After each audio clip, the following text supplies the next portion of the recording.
Стамбулын Мармара тэнгисийн ирэг дээрх нэгэн кебабын газар оройн намуухан уур амьсгалтай байлаа.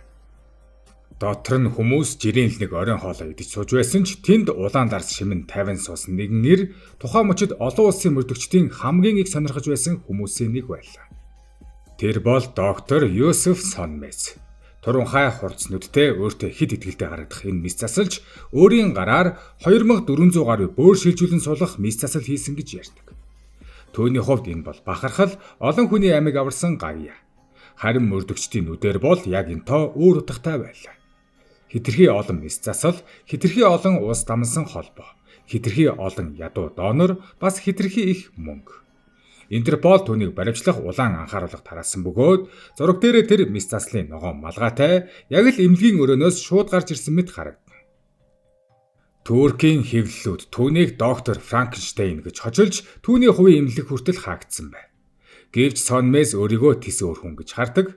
Түүний хийснээр бол хэвлэл мэдээлэл нэг мангасыг бүтээсэн. Харин бодит амьдрал дээр тэр ердөө өвчтнүүдийн амийг авардаг гэж. Би хэнийг ч алаагүй, хиндэж хор хүргээгүй гэж тэр тайван хэлдэг.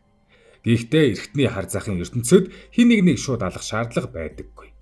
Ядуу хүмүүсийн амьдралыг мөнгөөр худалдаж аваад тэдний биеэс бөөрийг нь авч дараа нь тэр эртнийг олон 10,000 еврогоор чинэлэг хүнд суулгах нь өөрөө амьдрал ба үхлийн заг дээрх бизнес болдог. Сонмезийн нэр анх Туркээс хальж Косовогийн Приштина хотод байрлах Медикус гэх хувийн эмнэлэгтэй холбогдсон хүчтэй гарч ирсэн. Тэнд мөрдөгчдийн үзэж буйгаар ядуу Турк, Орос, Молдав, Казахстан иргэдийг өндөр төлбөр амлан авчирч бөөрийг нь авсны дараа амлсан мөнгөө өгөлгүй орхидог байж. Харин нөгөө бөөр нь Израиль, Герман, Канада зэрэг орны чинэлэг өвчтнүүдэд 90,000 еврогоор хүрдэг байсан гэдэг. Энэ бол зүгээр нэг хууль бус мис засал биш, олон улсын брокер, зуучлагч, эмч, өвчтөн, даатгал, мөнгө угаалтын сүлжээ байж болзошгүй байлаа. Гэхдээ бүх зүйл 2008 онд нисэх онгоцны буудал дээр ухаан алдсан 23 настай турк залуугаас эхэлсэн. Түүний хэвлэл дээрх шинэхэн мис заслын сорив төлбөр аваагүй гэсэн мэдүүлэг нь Европ даярах мөрдөн шалгалтын үүдийг нээсэн. Тэр залуу болон түүний бөөрийг авсан Израиль өвчтөн хоёулаа Юсеф Сонмезийг хаалгааны өрөөнд байсан гэдгийг мэдүүлсэн. Харин Сонмез үнийг ницааж өөрийгөө зөвхөн зөвлөгөө өгч зогссон гэж тайлбарлажээ. Гэхдээ яг эндээс хамгийн том асуулт эхэлдэг. Хэрвээ тэр зөвхөн зөвлөх байсан бол яагаад Интерпол түүнд анхааруулга гаргасан бэ? Яагаад Туркийн эрх баригчид түүний эмнэлгийг хаасан бэ? Яагаад олон улсын мөрдөгчид түүнийг зүгээр нэг мис засалж биш, дэлхийн эрхтний хар захын том зангилаа гэж харж эхэлсэн бол. Тэрээр өөрийгөө би том загас биш гэж хэлсэн ч мөрдөгчдийн хувьд энэ бол ердөө мөсөн уулын орой байлаа. Ард нь олон улс дамсан хүний биеийг мөнгө болгосон хэдэн сая долларын үнэлгээтэй хар захын сүлжээ нуугдаж байсан. 2008 оны намрын сүүлчээр Косовогийн нийслэл Приштинагийн захын нэгэн шорон замын хажууд ягаавтар хантай гаднаас нь харахад жирийн л хувийн эмнэлэг мэт санагдах Медикус гэх жижиг клиник нам гүмхэн ажиллаж байв. Гаднаас нь харвал бусад эмнэлгээс ялгарх зүйл баг үгүй. Үүдэнд нь цөөнхөн орж гарч дотор нь цагаан халааттай эмч совилогч нар яаран сандран алхана. Гэвч мөрдөгчдийн үзснээр яг энэ энгийн дүр зурагны цаана Европ даяар шууган дэгдээсэн эртний хар захын хамгийн том зангилаануудын нэг нуугдаж байсан юм. Бүхнийг ил болгосон мөч бол 23 настай турк залуу Илмен Алтун Приштинагийн нисэх онгоцны буудал дээр гинэт ухаан алдсан явдал байлаа. Тэр нутаг уцгаар хүлээлгийн танхимд сууж байхдаа биеийг муудаж, гайлын ажилтнууд түүнийг шалгахад хэвлийн доод хэсгээрээ ном хэлбэртэй шинэхэн соригтой байлаа. Асуултууд эхлэхэд залуугийн хэлсэн үг мөрдөгчдийн анхаарлыг тэр дорн татсан. Тэр Косовод ажил хийх мөнгө олох амлалтаар ирсэн боловч сэрэгтэн нэг бөөрөнд байхгүй. Амлсан мөнгөөч бүрэн аваагүй гэж мэдүүлсэн байдаг. Энэ ганц сорив мөрдөгчдийг Медикус клиникийн хаалга руу хөдөлсөн. Шалгалтаар ядуу хүмүүсээс бөөрийг нь авчгаад заримд нь амлсан мөнгөө өгөхгүй орхидог хэсэг юм байж.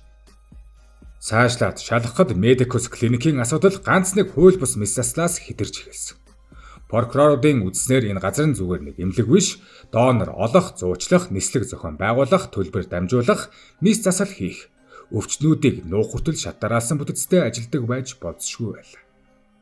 Өөрөөр хэлбэл хүний бие нэг эрхтэн энд энгийн бараа шиг үнэлэгдэж, зах зээлийн дүрмээр олон улсын худалдан авчлуу явдаг байсан гэсэн үг. Энэ хэргийн хамгийн хүйтэн хэсэг нь доноруудын дүр зураг байлаа. Ихэнх нь амьдралын хүнд нөхцөлтэй, өрөнд орсон эсвэл ажилгүй залуус. Тэдний хувьд нэг бүр өгөх нь шинэ амьдрал эхлүүлэх мөнгө гэж төсөөлөгдсөн байж болох ч бодит байдал дээр мис заслын дараах эрсдэл амласан мөнгө цаашдын эрүүл мэндийн баталгаа юу ч тодорхой биш байсан. Харин нөгөө талд нь олон жил бөөр хүлээсэн даатгал нь гадаад имчилгээний зардлыг даах чадaltaй чинээлэг өвчтнүүд байсан.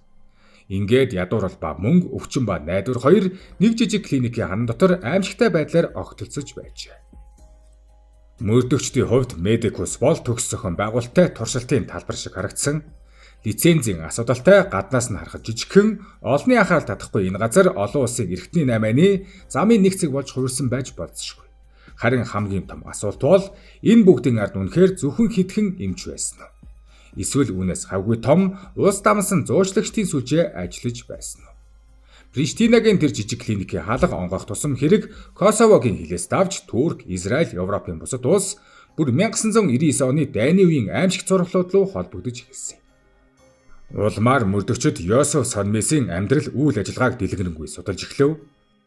2008 оноос өмнө тэр Туркэд олон жил ажилласан хувийн эмнэлгээс хувийн эмнэлэг рүү шилжин орон нутгийн эрх баригчдын дарамт мөрдөн шалгалт хаалттай байгууллагуудыг тойрч ажиллажээ. Гэхдээ Приштина нь түүний хувьд зөвхөн нэг цэг байсан, нэг ёсны олон улсын эрхтний хар захын холбооны дамжуулах төв. Мөрдөгчдийн анхаарлыг татсан хамгийн том асуудал бол энэ холбоо нь зөвхөн ядуу донорууд ба баячуудын хоорондох энгийн наймаа биш. Харин 1988-аас 1999 оны Косовогийн дайн ба түүний дараах хэрэг явдлуудтай холбоотой байж болзошгүй явдал байлаа. Европын парламентын байгууллага энэ холбоог 2 жил судалж, Косовогийн чөлөөлөх армийн гишүүдийн үйл ажиллагаа Серб хориглуудыг баривчлах, буудаж хороох, мөн эргэтэн авах зэрэг баримтуудтай холбоотой болохыг тогтоосон. Энэ нь ч олныг цочирдуулав. Донорыг ядуурал эдийн засгийн зовлонгоор татсан, тэдэнд амласан мөнгөө өгөөгүй. Эсвэл маш бага мөнгө л өгдөг байж.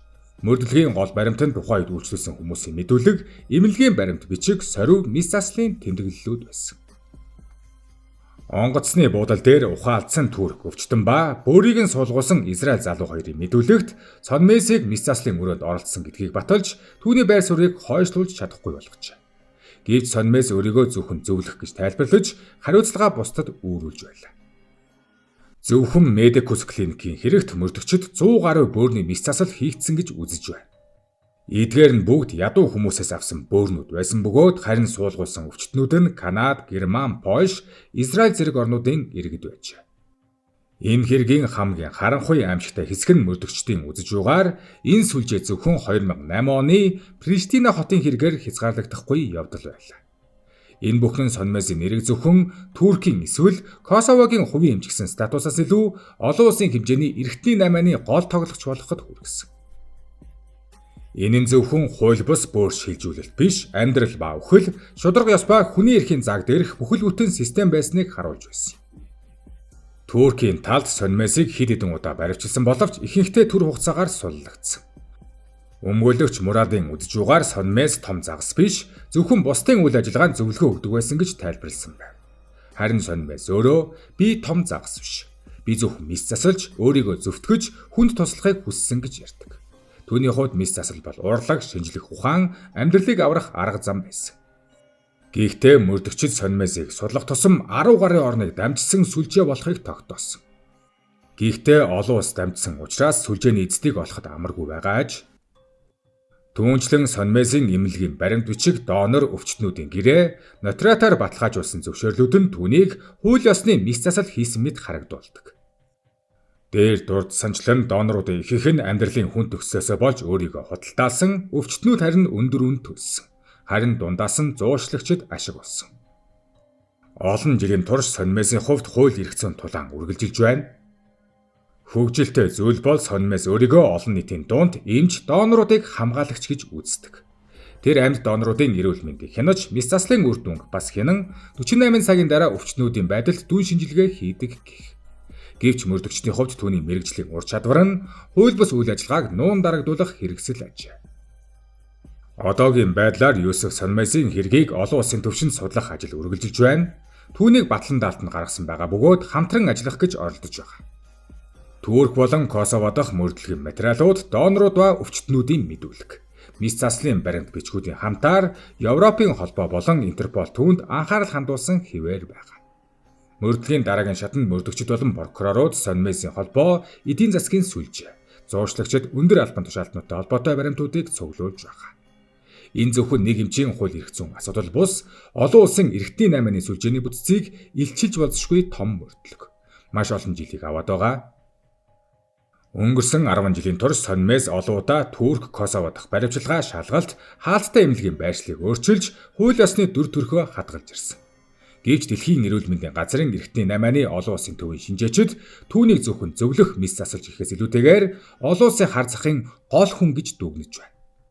Маш олон хүний бөөрийг авсан нь нууц биш болсон. Ирээдүйд Сонмесийн хувь заяа юу болохыг хэлэхэд хэцүү. Хэрвээ олон улсын шүүхтүүнийг олон улсын эрхтний 8-ны сүлжээтэй оролцоотой гэж үзвэл түүний эсрэг хүчтэй шүүхэн шийдвэр гарах магадлал өндөр. Олон жилийн мөрдлөг болоод Сонмесийн ард байгаа хүмүүсийг хайх ажиллагаа явсаар байна. Эцэст нь бөөр нь дэлхий дээр хамгийн их шилжүүлэн суулгуулдаг эрхтэн хിവэр байна. Хамгийн сүүлийн судалгаа буюу 2024 оны мэдээллээр дэлхий даяар 110 мянган хүн бөөр шилжүүлэн суулгуулжээ. Мэдээж энэ бүхний цаана бөөрөө өгчгүй энэ тооны хүмүүс байгаа бөгөөд тэдгээр хүмүүсээс маш олон хүн улс дамсан эрхтний 8-ны хохирогч болж байгаа нь дэлхий даяар толгойн өвчин болоод байна.